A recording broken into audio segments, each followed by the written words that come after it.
Bonjour à tous, je vous fais cette vidéo pour vous présenter un cas d'usage que je trouve intéressant, justement avec Socle, que je suis en train de créer. Et donc, ce cas d'usage, c'est en gros comment on fait pour avoir un assistant qui va manipuler la donnée de votre entreprise, vous générer des graphes, des rapports ou répondre à vos questions. C'est un cas assez standard. Généralement, c'est la première question qu'on se pose, enfin les premières idées que l'on a quand on pense à l'agentique avec de l'IA. Là, la particularité, forcément, comme vous le savez, avec SOC, c'est que la data est chez vous ou sur un serveur européen si vous utilisez notre offre SaaS. Et donc, votre donnée vous appartient, elle n'est pas réutilisée pour entraîner un modèle ou n'est pas euh, comment dire, soumise à des lois extraterritoriales européennes. Bien sûr, si vous le souhaitez, certains de nos clients le font, vous pouvez déployer SOC chez vous, sur vos serveurs, et là, avec une licence, bah, tout est chez vous, donc plus de problème si vraiment vous avez besoin de garder ces données-là. Donc, pour l'exemple, je vous ai fait un petit cas. Donc là, les slides que je vous montre, vous voyez, j'utilise Figma pour faire certaines slides. Ce seront les slides que je vais poster sur LinkedIn. Ça sera un cas LVMH. Et forcément, vous doutez bien, les données LVMH, surtout s'il y a quelqu'un de LVMH qui me regarde, c'est des données soit en source ouverte, donc des rapports annuels que j'ai récupérés rapidement, soit des données qui sont générées, donc il n'y a aucune donnée sensible à dispo dans cette démo.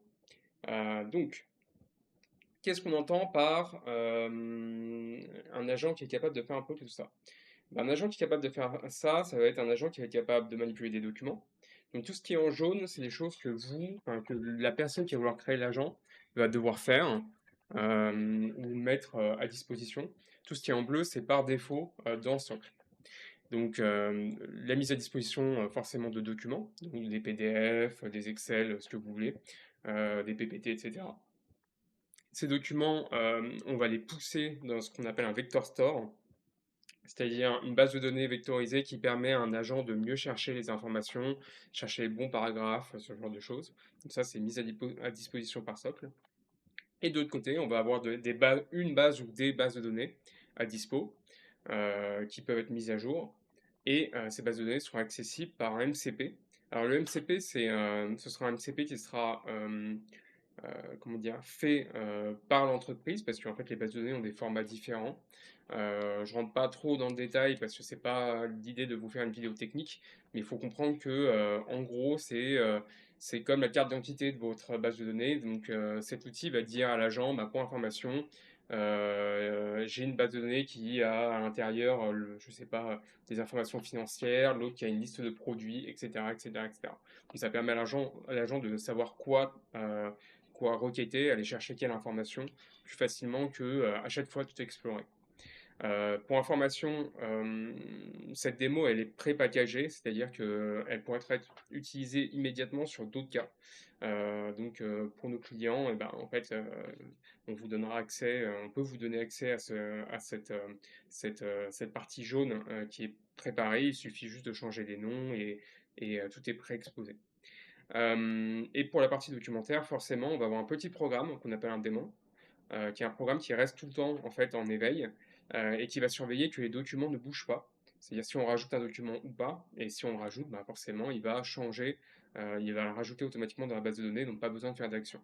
Ça, c'est important parce qu'on va vouloir avoir cette base de connaissances toujours up, toujours à disposition dans notre entreprise. Pour ce qui est de l'agent, bon, on va utiliser un système de reasoning, c'est très important. Les gens ont tendance à imaginer que utiliser un modèle, même s'il est très très très performant, ça suffit. Non, il faut mettre en place une surcouche qui est ce système de raisonnement qui va permettre à l'agent d'aller chercher des informations à différents endroits, de les compiler avant de générer une réponse. C'est ce qui différencie un appel à un modèle directement à l'usage que vous pouvez avoir sur un gros acteur type Gemini, Anthropic. En fait, en réalité, derrière, vous n'avez pas un appel directement sur un Fable 5 ou un GPT, mais en fait, ça va appeler un GPT qui va générer un plan, qui va appeler un outil, etc., etc. Donc en fait, toute l'intelligence des chatbots que vous connaissez, c'est pas uniquement le modèle, c'est vraiment toute l'infrastructure qui est autour, et c'est important de le prendre en compte. Donc nous, chez Socle, on vous met à disposition ce système de reasoning que l'on a développé, qui est un système basé sur, on appelle ça du React, mais en gros, c'est l'agent qui va mettre en place au fur et à mesure sa stratégie. Donc il va se dire, ah d'abord je vais faire ça, puis je vais faire ça, puis je vais faire ça, et en regardant les réponses, il va déduire l'étape d'après. Bien sûr, on va lui mettre à disposition un moteur de recherche.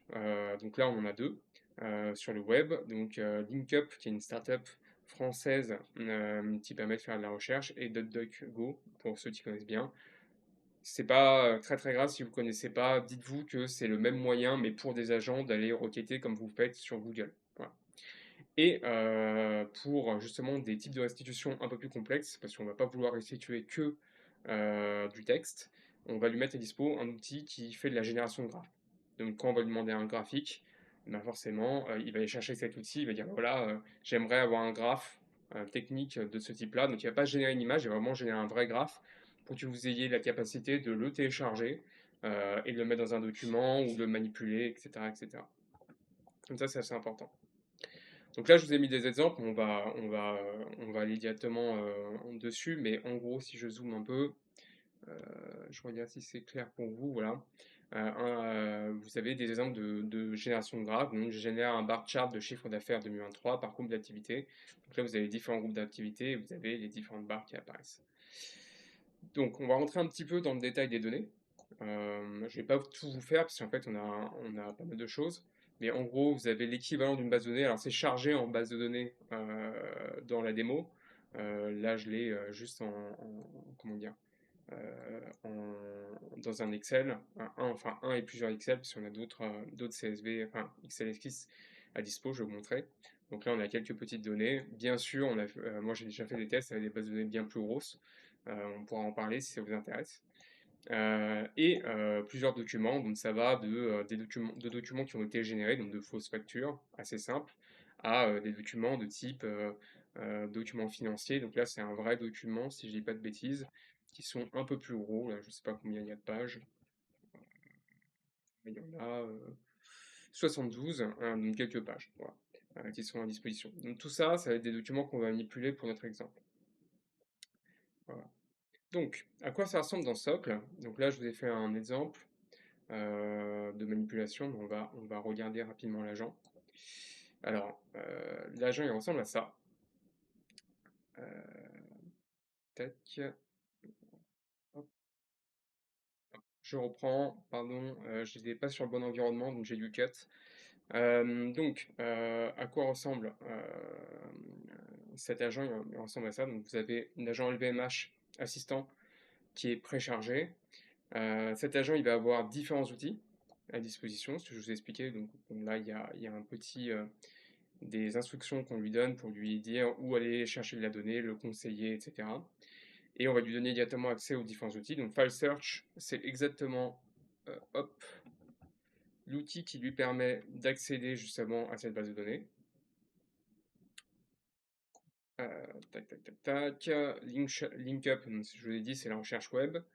GeneraChart, c'est justement ce qui permet de générer des graphiques. Et Data Query. Donc Data Query, c'est ce qui va vous permettre de faire des requêtes en fait en base de données. Et on va lui donner accès à deux bases de données à distance, qui sont la base de données LVMH. Donc récupérer le schéma de la base de données, même si on l'expose en tant que MCP, c'est toujours bien de lui donner cette possibilité-là. Et Run SQL Query, donc la capacité de lancer une requête pour aller manipuler la donnée de votre base de données. Voilà. Donc, si on rentre dedans, on a cet écran-là. Alors, je peux le passer en light mode, c'est ce que vous verrez notamment dans les exemples qui sont ici. Bon, bah, je vous ai fait une petite coupure, tout simplement parce que dans la vidéo, je vous présentais tous les exemples que je vous ai mis par écrit, donc ça fait un petit peu long. Donc, j'ai décidé de me rabattre plutôt sur un exemple qui est justement quelque chose un petit peu différent de ce que je vous ai présenté sur LinkedIn, pour ceux qui ont vu le menu déroulant. Donc là, ce que j'ai fait, c'est que j'ai ajouté un agent speech to text, donc qui va prendre ma voix et qui va le transformer par écrit. Et on va lui poser une question. Existe-t-il un contrat d'approvisionnement avec le domaine viticole de Champagne dans le corpus?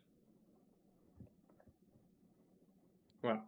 Donc là, on va avoir justement une conversation directement avec l'agent. Ceux qui me connaissent savent que j'ai ça, par exemple, sur mon téléphone, ce qui me permet d'échanger avec les agents socles directement par la voix. Ils me répondent aussi par écrit et au niveau voix, donc c'est ce qu'on appelle un voice agent.